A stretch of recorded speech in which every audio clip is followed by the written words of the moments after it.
Hello and welcome to the Slingshot channel. This video is sponsored by the great cell phone game World of Warships Blitz. You probably played the game earlier on a PC, but now it's on a cell phone, and therefore it's now called Blitz, because it's all about World War II, naval warfare of course, and I think it is really a great game.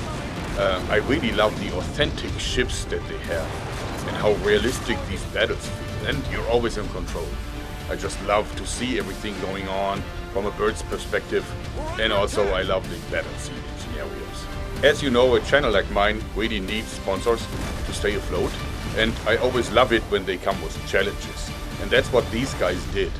But before we go and talk about the challenge, may I ask you to download the game and give it a try, because I think you will love it just as much as I do, maybe even more. You will find the link down below. It's free. So, go download it and have some fun, helping my channel as well on the way. Alright, and here is the challenge. Well, a very important factor in the game is aircraft carriers. And that is absolutely logical, because in World War II, aircraft carriers played a very important role. Actually, I think everything evolved around aircraft carriers. One of the biggest problems that you have when you want to launch an airplane from an aircraft carrier is that you only have very limited space. The runway naturally is very short, because you need a good portion of the flight deck for planes that land and they need to be decelerated. So the typical World War II fighter plane that you would find on an aircraft carrier, like the Grumman Wildcat, well, just the engine wasn't strong enough to lift it off on the maybe 80 meters that you had as a runway. So therefore they've been using catapults, and actually they still do that today. These airplane catapults were usually driven either by steam or by hydraulics, or sometimes even pneumatics, and I think they even tested rocket-powered catapults. And of course all these devices had huge power, so they've been able to give it enough push so that even the weak engines of these Grumman planes could lift them off. So the challenge now is, could it have been done with rubber? Specifically, the task at hand is proof that it is possible to do that with rubber instead of hydraulics or steam. So first I selected a proper vessel that you can also play in the game. I settled for the USS Independence CVL-22. It was actually commissioned in 1941, and it actually fought in most of the battles, of the great battles in World War II in the Pacific. And later on it was used as a target for atomic bomb tests, and even those atomic bombs fired at pretty much point blank, were not able to sink the mighty ship. And actually they had to sink it manually somewhere off the coast of San Francisco, I believe. That mighty ship had more than 30 fighter airplanes on board, and of course it had a catapult, and actually they added a second catapult later on. And those catapults were, as far as I know, powered by hydraulics. Now, I don't happen to have an almost 200-meter long aircraft carrier in my collection, and neither do I own any Grumman Wildcats, sadly. So therefore, what can I do to make this plausible? Well, go small scale. So I decided to take a part of the runway from the Independence and rebuild it in a simplified fashion with wood, of course, and then devise a launching part. So that is my simplified CVL-22 USS Independence launch part. And as you see, this of course is like an emulation of the runway, and you see there's nothing on top of it. It's really a smooth flat surface, and there's only this little slot, and then you can see this little hook here, and of course use paracord, and originally it was probably a steel cable. And what you can do is you can pull on this and it will automatically engage in the rear position. So here you could now attach the hook of the plane, and once you pull the trigger here, then it snaps to the front. And of course it is rubber powered. Let's look at the underside of the thing.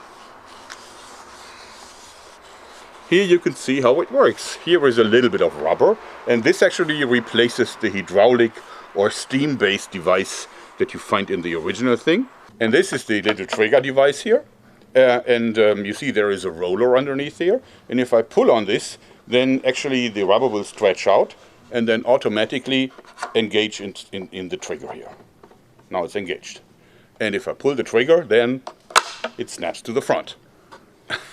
And here is my simulated Grumman Wildcat. It's actually the German Spatz, or sparrow as it would be called in a translated way. So this is the airplane itself, and it's a great little sailing airplane that is actually launched with a little slingshot device with a little bit of rubber.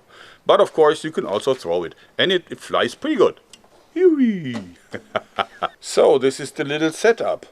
As you can see, the Spatz is now firmly attached to the hook here, and if I would pull the trigger it would lift it off, hopefully. And you can also see how short the acceleration is. It's only about 3 times the length of the airplane itself, and that needs to be sufficient for the liftoff. I'm not sure if it can be done from the ground off, but we will find out. Unfortunately we have to move for that because here there's too many trees, and I already lost one Spatz that is somewhere high up on in the leaves.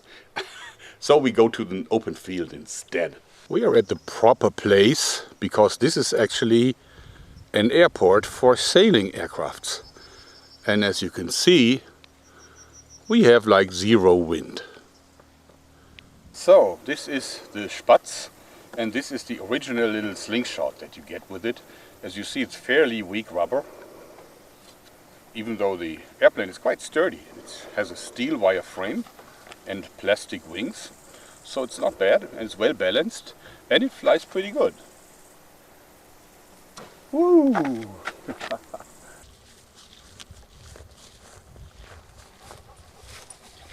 That was pretty good, but of course the rubber was really weak, and therefore I used a ram bone and I made a special band set. And this is about the strongest band set that this frame will be able to withstand.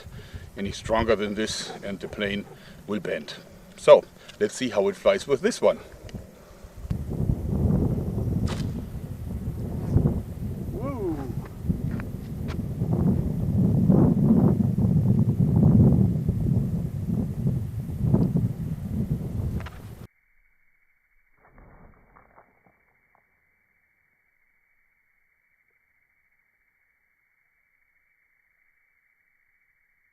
Okay, and now we want to see if this thing can really launch from ground level. Therefore, we're putting it down here,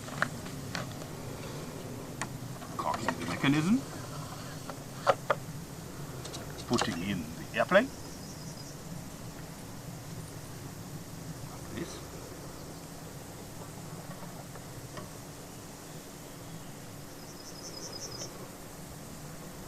And now comes the great moment.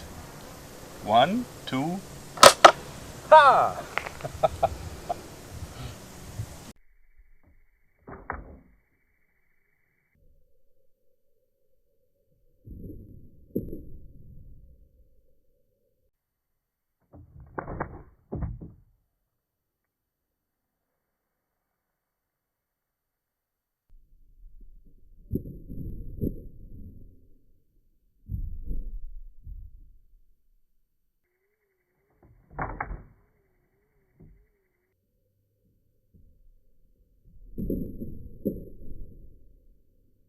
I think it is clear.